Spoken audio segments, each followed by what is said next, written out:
excited because I have had the opportunity to watch you. You do a lot of speaking. You've been on TEDx stages. You're on Good Day Atlanta and Fox here frequently. Yes. And I've met you through some other events. So I'm excited to hear what all you have to say about mindful leadership, because I coach a lot of leaders and we talk about leadership so much, but we don't often take a moment to speak about mindful leadership. So tell me how you really started focusing on that, because you're a leadership expert, a psychotherapist. You've got a lot of history in this industry. I do.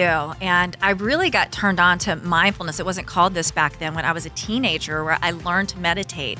And it has just served me well ever since. And I was just so passionate about it. I saw what it did for me and then my clients. So I just want to keep spreading the message out there. And I think when we're talking about mindful leadership, we got to back it up a little bit, Kristen, and think about mindfulness, because some people are confused about that, right?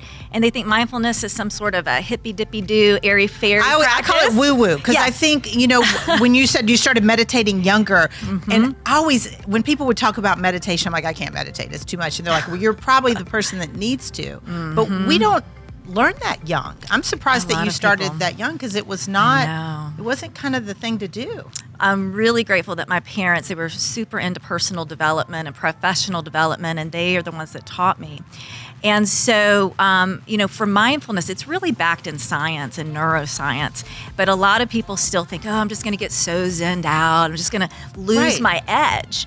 And that's why I like to call it mindful mojo, because mindfulness actually builds your confidence and your resilience, and it energizes you. It helps you focus.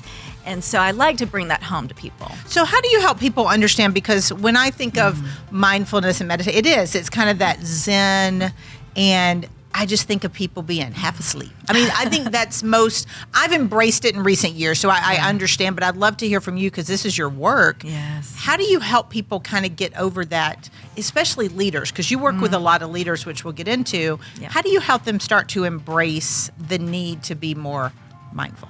Well, I'm sure you've seen this too, this sort of evolving leadership model. So old school used to be very authoritarian leadership, and then it kind of switched over into sort of laissez-faire, enabling leadership. Yes. Neither are effective. They're terrible. They're terrible. Both of them are awful. Yeah. And so mindful leadership for me just hits that sweet spot, right? It really is a part of practicing presence, but it also helps our leaders focus, be better communicators, and lead better.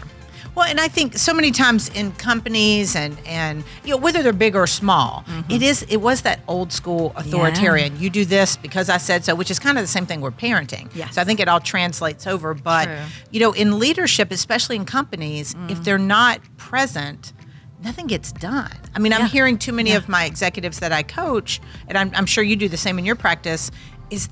It's just they're running around busy all the time, and they're never really present. Putting out fires, being pulled in many different directions. And I have a lot of empathy for leaders, because more is being required every day of them.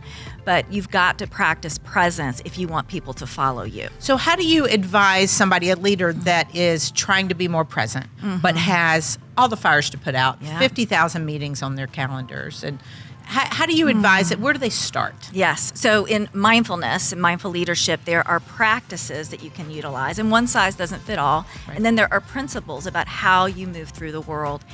Mindful leaders are really good at self-awareness and building that skill set, that acumen, and self-regulation. You have to be able to respond to stress skillfully and regulate yourself with all of the demands that are going to always happen for a leader.